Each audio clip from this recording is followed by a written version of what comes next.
Welcome to the fourth and final week of the Lella Boutique, 'Tis the Season Quilt Along. I hope you've had fun on this journey with us. It's been, we've had a great time showing you how to put the Chenille-It on the panel and do quilting. And now we're ready for the last final pieces of the puzzle. Your quilt is now, your panel's all quilted. I hope you had fun doing that. There's so many possibilities of quilting on this panel. It really is a fun one to quilt. So our panel is all quilted and trimmed. I've gone ahead and trimmed the edges. You want your edges to be nice and straight and clean when you get to this point. And there are a couple of things that you're going to do. Just one thing that you want to do before you serge or zigzag your edges. This panel is a beautiful panel to hang. I like to put a sleeve on the back of my quilts so that I can hang them with either a quilt hanger or just a curtain rod works just great. I like to take a 7.5 inch strip and fold that in half. Finish your edges, turn the ends under twice, and you want to make it about an inch and a half shorter on either end than the top of your quilt. And fold that in half and press it and stitch that along the top edge of your panel. Now we're finishing the edges of the quilt that we're going to put Chenille-It on instead of binding, because we don't want these edges to fray out. You want to either serge that or zigzag that edge. I have a serger, so I'm going to serge these edges. But it really doesn't matter. Don't worry about trying to find a serger or anything, because a simple zigzag stitch to encase those edges and keep them clean is really all that you need to have. Otherwise, it's going to be like a rag quilt, and when you wash it, those threads are all going to come out in the wash. So we just want to encase those in a finished edge. My edge has been trimmed. And now I'm taking it to the serger and just finishing that edge.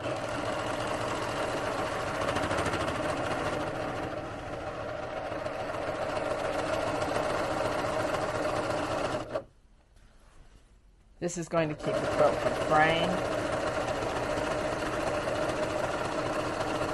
And it makes it much easier to add the Chenille-It to a nice, clean, finished edge. If you don't have a serger, all you need is a simple zigzag stitch on your machine, and you want to shorten that stitch, make it a little bit closer together and a little bit wider so that you have a good finish on that edge.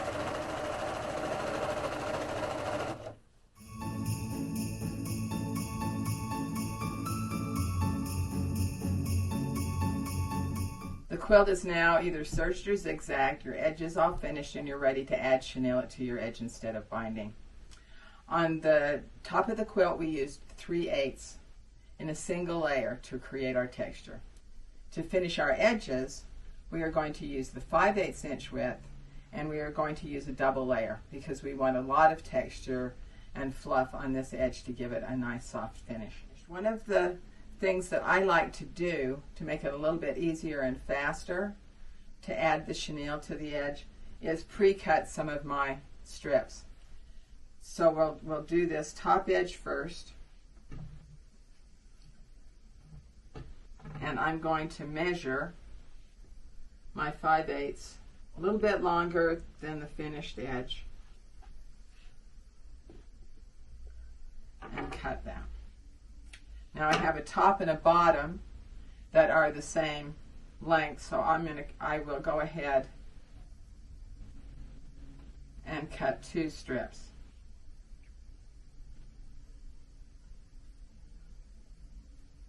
If you have this additional strip pre-cut, it's going to make it easier and faster, and you'll have less waste on your Chenille-It. I'll also go ahead and cut my side edges the same way.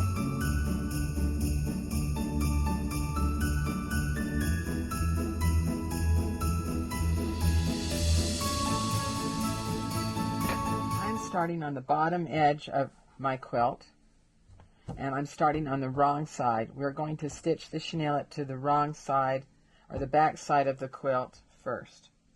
I have my two strips. I have a pre-cut strip, and I have the chenille coming off the roll, and I'm just going to stack those on top of each other. You want to shorten your stitch length just a little bit. Instead of a 2.5, 2.5, I have a 2.0 stitch length.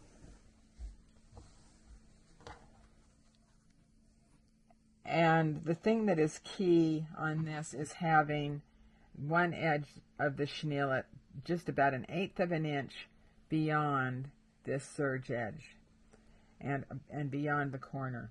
So I'm going to lay that down. Can you see I have that extended on both on the end? And then I'm going to stitch down the center. Have your needle go down to hold things in place when you have to stop and adjust your tape and line it up. I hold it like this, so both edges are together, and it gives me the flexibility of being able to lay that down 1/8 of an inch beyond my edge and then stitch down the center. I always make sure I keep that line, those two together, and keep that 1/8 of an inch beyond the edge. That's going to be very important when we go to do the other side, and it also extends it past the edge so that when it fluffs up, that serged or zigzagged edge will be covered and won't be seen. So take your time and just stitch that all the way across.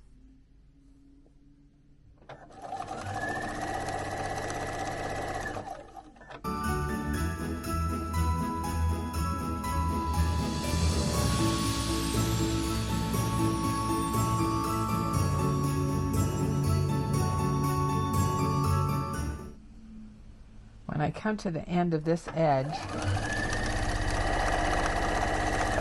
I continue to have that 1/8 of an inch beyond the edge. I watch my corner. I want to be careful on the corner, make sure that's extended. Sew off the end. And then when you trim that, turn it over and make sure that you have a good 1/8 of an inch beyond that edge. The first edge is stitched, and the second edge is ready to have the chenille added.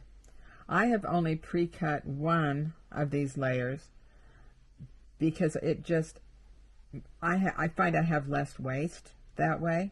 So I just pre-cut one and let the second layer come off of my roll. You could pre-cut both layers if you'd like. To begin this next edge, just take your second set of strips, they're layered together, and lay that right on top of the end of the first row and stitch that down. And continue to keep that edge extended as you go along this next side. Just laying it down 1/8 of an inch beyond and stitching down the center. Continue this on all four sides around the back side of your quilt.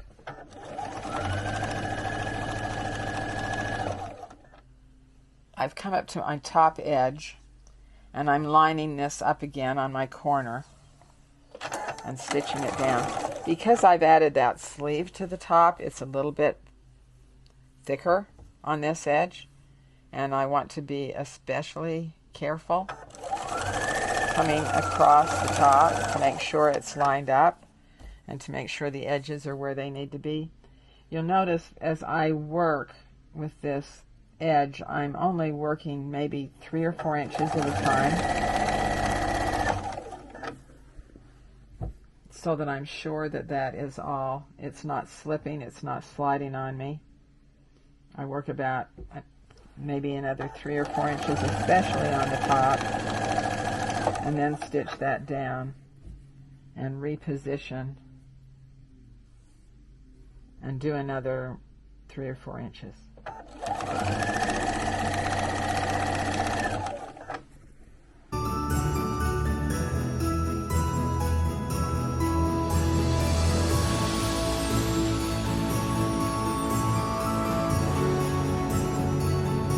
I have stitched the Chenille-It on the back, all 4 edges of the back of the panel.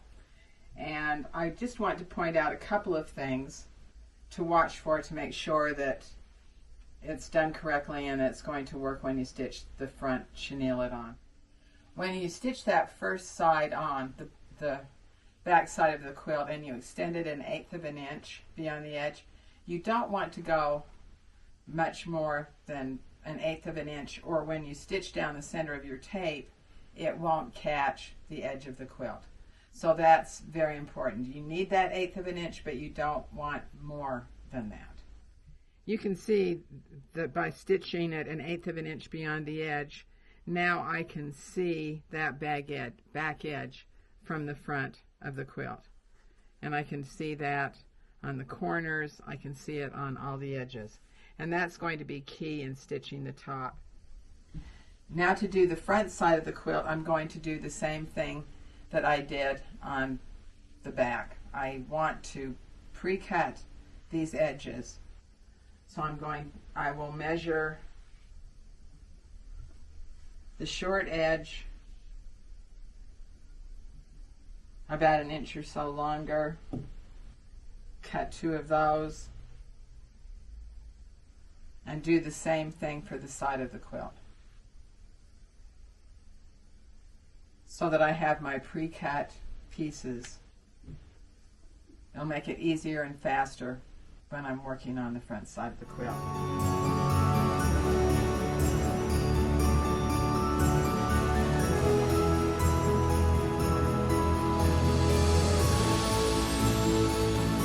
Now I'm working on the front side of the quilt. I'm starting at the bottom, and you can see my back edge. This is why the 1/8 of an inch is critical on the back. It also gives me a guide to sew the top edge on, and my edges are going to be even. I have a double layer on the back and a double layer on the front, so I will have a total of 4 layers of Chenille-It on the edge of this quilt. And to start this, all I do is line up that corner. Now I have a guide. Take a few stitches and then you start lining up the front to the back. And I have a guide now, so it makes it easy to do that extended edge. I just line the double layer on the top up with the layers on the back, and the front goes a lot faster because I have that guide. If I come to a place where maybe I didn't do a full 1/8 of an inch on the back, just make sure you extend that top edge so that that front edge is the 1/8 of an inch beyond, so that when I wash and dry my quilt, this is all going to be, that edge will be completely covered, and I'll have a nice full textured edge on my quilt in place of a traditional binding. This is a great edge finish to use on any quilt. It's especially nice on the 'Tis the Season. It ties in with our snowflakes and the Chenille-It on the top of the quilt. But on any quilt that you want a nice textured edge, give it a different look, and make it cuddly. Put a Chenille-It on any quilt.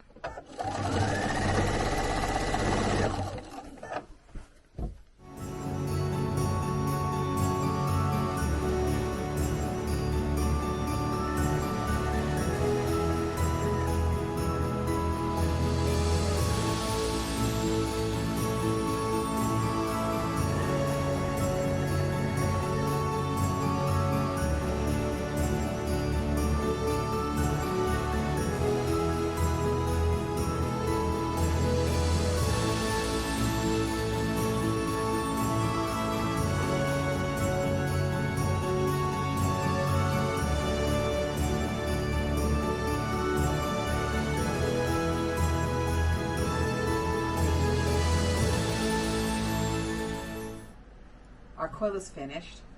Our edges are done. We've added the chenille instead of binding to our edge. The quilt is completely finished, and now we're ready for the final step to make the magic of Chenille-It happen, and that's washing our quilt. So let's talk about doing that process. Washing the quilt is key. That is what takes the Chenille-It from this flat tape that we've sewn on the top of the quilt to the fluffy texture that you see on the finished quilt. This is the result that we want to have. The very best way to get the maximum texture on your quilt is washing it in an agitating washer. I know that probably not very many of you have agitating washers anymore. The new washers are completely different. It's the agitation that loosens and releases those fibers. But you can get the same result in the newer washer, but you need to do a couple of things. First of all, add something in the washing machine with the quilt. Put in a couple of old towels, maybe a couple of pair of tennis shoes. You want something in that wash cycle that is going to beat your quilt up a little bit, give it some to help release those fibers on the Chenille-It. That's going to be key. Put it through a full wash, cold water wash. The other thing that I do when I wash any of my quilts, even if it's with white Chenille-It, is add a product called a couple of sheets of color catcher. You find this in your detergent aisle at the store, and it's just a white sheet like this that you throw in the wash. I put in, on a quilt like this where I have red fabric and some darker colors like the chocolate Chenille-It, a little bit of the red, I'll put in 2 or 3 of these sheets along with the quilt when I wash it. And when the wash cycle is finished and you pull this out, you'll see that this color catcher has picked up any color that comes out in the wash, and that way you won't have any discoloration on your white Chenille-It. That's what we're trying to avoid. So remember to pick that up. It's a great tool for your for the washing process. The other thing that I do when I'm washing a quilt where I've used the water-soluble glue sticks is add not a full amount that you would normally do in a load of wash, but maybe 1/4 cup of detergent in with the wash cycle, and that's going to, then you'll be sure that you get out any residue from the glue stick that you see on the top of the quilt. That will completely wash away. Just add a little bit of detergent along with in the wash cycle.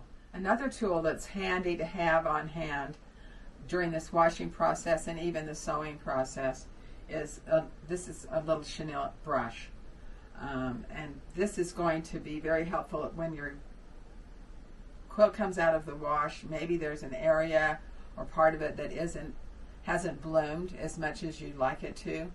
Taking this little brush and working on that chenille will bring those fibers up, and then put it through a second cycle and wash and dry it again after you've brushed it, and you'll get a fabulous bloom. just to give you an example so you can see what the brush does, I'm going to go ahead and brush this leaf. And you don't have to brush it very hard. Can you see how just a little bit along that edge brings up, pulls those fibers apart?